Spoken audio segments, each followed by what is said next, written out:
Hey guys, hey guys, hey guys, hey guys, hey guys, hey guys. Hey guys, welcome to my channel. This is Omobola Jola called MobiJ Vlogs. I love to create content related to God, related to lifestyle, related to gratitude, and every other thing that interests me.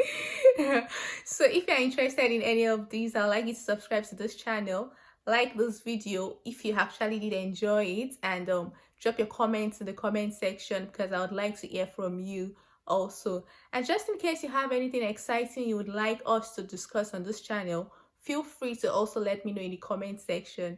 But right about now, let's get into today's business. So today is the 25th of October 2020, and usually the 25th or the last Sunday in October is actually significant in some parts of the world where there is usually this thing they call clock change.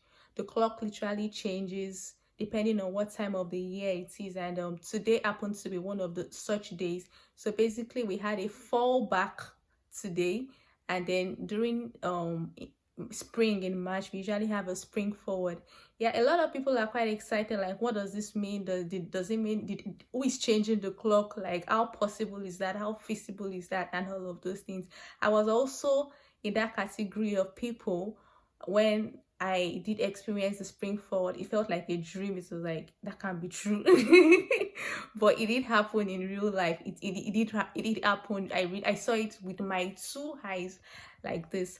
So what happens then? And you know the interesting thing, times and seasons. In recent times I've got to experience lots of season changes and times, and it does make me appreciate times and seasons even more than I have ever appreciated it. More like you just, a time of the year just comes, you find it. Another time of the year comes, it is all cold. There is summer, there is winter, there is a period where it just rains all the time, and there is another period where there is no rain at all. And it does make me appreciate God, and it makes me like just marvel at how wonderful and how great this how God is.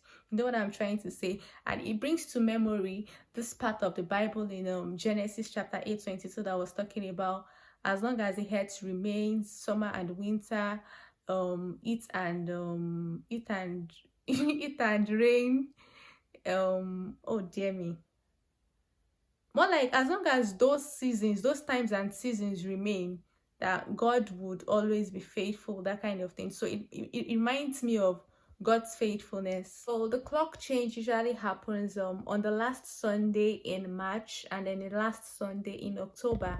And the last Sunday in March we usually have what they call springing forward. The time literally moves from 12 a.m. to 2 a.m. and it starts springing forward because it happens in spring. And then the last Sunday in October you have the falling backward. It's time to fall backward because it happens in fall, which is also known as autumn. And then the time literally goes from 1:59 back to 1 a.m. instead of 2 a.m. So that kind of thing. We had people then that no, I want to see this clock. It has to move by fire by force in front of me. That is a lie. I don't believe it. We cannot just wake up and then somebody will tell us that time has changed. Like, let me see it. So we had people that they actually stayed awake to see the time change, and it did change during spring. Where was I? Did I see it change? No, I didn't see it change because I worked the day before and I was going to work the day after. So that day, I think I remember the day it's sprung forward, I literally had 1 hour short of sleep because I got home, I did not rest well, and the time had already bamboozled itself, and I had to still go to work the following day. So I had that sleep deprivation of 1 hour. But the fall backward one, oh my gosh, I had an extra hour of sleep.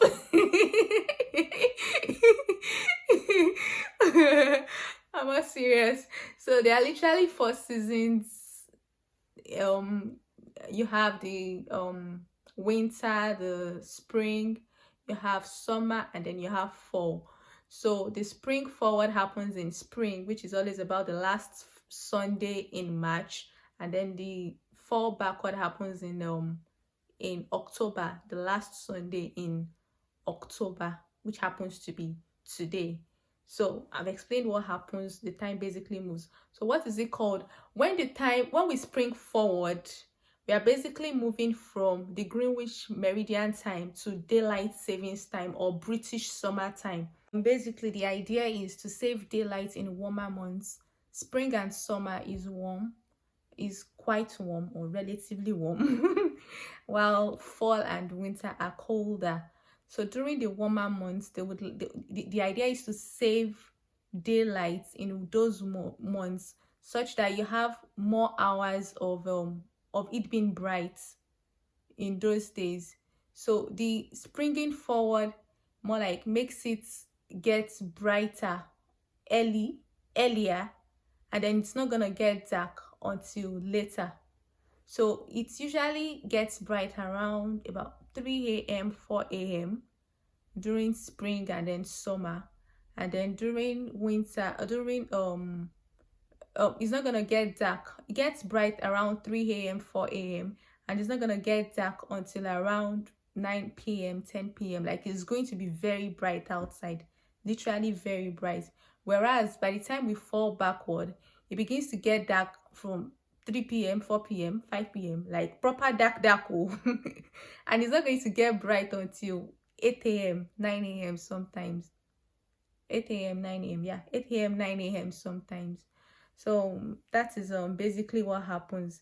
And someone would ask that, so what's the essence? It's just to afford us or afford people the opportunity to enjoy more warmth, basically, because you literally don't have so many periods of warmth. It's cold all around the year, so the time when you have the warmth, they literally want people to enjoy it more. So it was proposed from history. It was proposed by a man called George Hodgson or something. Yeah, I think George Hodgson in the 1800s, 18 what is that? I think 1895, and then it was implemented in 1916, where a couple of continents accepted it and then implemented it at that time. But some people did and some people did not. But minority is just a minority of the world's population that actually does the daylight savings time. In Asia and then in Africa, you won't find anything like that. So it's common in would say it's common in Europe, it's common in Australia, it's common in America, North America, South America, even Australia. It's not the entire Australia that does the daylight savings. Some parts do and some parts don't. So what's the implication? Number one, we said it earlier, it makes us enjoy more warmth, more sunshine, more daylight during the warm months. Yeah, and warm months, more warmth too, because you literally, I remember during spring, like like because it's still bright outside, 8 p.m., 9 p.m., that's when I'll carry shopping trolley. I'm going to shop. It was kind of exciting for me at that time, like 8 p.m., 9 p.m. Like it affords you the opportunity to enjoy, to do more things, because in winter, in fall, because it gets dark on time, 3 p.m. everywhere is dark. You can't do so much during those periods of time. So like, and that goes on for about 6 months. Like the fallback is, this is October now, we've got October, November, December, January, February, March. That's like 6 months, more like half of the year. You literally can't do so much because it gets dark as early as 3 p.m., 4 p.m. So just enter your house. It's not going to get bright until 8 a.m. So it's the longer day. In summer, or in DST, you get the longer day, shorter night. And then when you go back to the Greenwich Meridian time, you get the longer night, shorter day, that kind of thing. So implications, it makes you enjoy more warmth during the warm months. And yeah, it does impact every other aspect of your life. It affects it could disrupt travels. It can disrupt, what else can it disrupt? Yeah, it could disrupt equipment that have been configured to go at this particular time, and then there's something happening, something is springing forward and falling backward. So there's going to be this confusion. It also disrupts timekeeping. It could disrupt record keeping. And the one that affected me the most was sleep. Oh my god. It disrupted my sleep, especially that spring. Like that moment when I enjoy sleeping or creating a dark environment before I go to bed. And then lo and behold, I'll just be in bed, open my eye, and everywhere is so dark. I'm sorry, everywhere is so bright. I'm like, what is happening? I'll carry my phone, check the time. You can see 4:30 a.m. And I'm like, what is happening? What is happening am I the one making things up? Am I the one, like, what is happening here? Can somebody please just wake me up? So it did disrupt my sleeps a lot of times during spring until I figured out a way to close my blind in such a way that the light, as soon as it's getting bright, it doesn't reflect into my room. So I learned to turn it the other way around. So that helped me sleep better during sleep. So it disrupted my sleep a lot of times during spring. And then during fall, yeah, I had an extra hour of sleep. Yay, I'm happy. But I can imagine if I was going to work or something, like it just has a way of, I remember when I woke up this morning, like I literally I've been waking up, but if I don't go to work, I wake up around 7 or half 7. And so when I just checked my phone for the time, I saw half 6. I was like, half 6, it can't be possible. And then I just remembered that, oh, we fell backwards today, so it was understandable, and I just moved past it. But usually the for most digital or computer software, the time automatically adjusts. But for analog clocks and the ones you really have to set it, it's still going to be the normal time. So it's just for the computer software that automatically adjusts. But for every other one that is not computer software, you would manually set the time to the current time until you have the spring forward again, and then you fall backwards again. So it's interesting. It's interesting, actually. It's an interesting thing to know. So right now we've fallen backward, and we're just, and would probably be an hour behind. We are back to GMT basically. So if Nigeria is GMT +1, we are GMT. It literally means Nigeria is 1 hour ahead, and we are 1 hour behind. Literally, that's what happens when the clock changes. I'll show you I'll show you evidence of how people waited to see the clock change and how the clock did change. Like it literally went from, we saw 0159, and then we just saw 0100 again.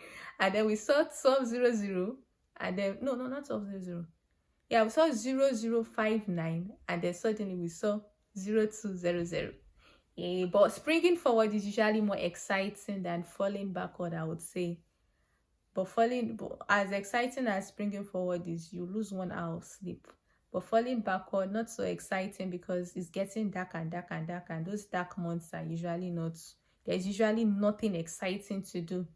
So it's not exciting. But because you get an extra hour of sleep, yay, I'm happy. But for people that do shift job, people that work shifts anyway, it's not usually so favorable, especially for falling backwards, because you are literally going to work 13 hours and you'll be paid for 12 hours. But I hear that some people or some employers have a way of incorporating the 1 hour into something. I don't know what it is. I don't know how it operates. But for me, the spring forward and the fall backward, I've never had to be at work. I was in my house. I lost an hour of sleep during spring forward, and I gained an hour of sleep during fall forward. So that's the end of our clock change tale. I hope you've been educated. I hope you were entertained, and I hope you also learned one thing or the other with this little tale of hers. So if you enjoyed this video, like the video and share it. And if you would also like me to say or discuss, if you have any exciting or interesting topics you would like me to discuss or you'd like me to talk about regarding how the journey has been so far with me, or regarding my experiences, feel free to let me know. Till we meet again, till we have something else to say, till we come again on this channel, remain in God and God bless you. Keep thanking God no matter what it is. Bye.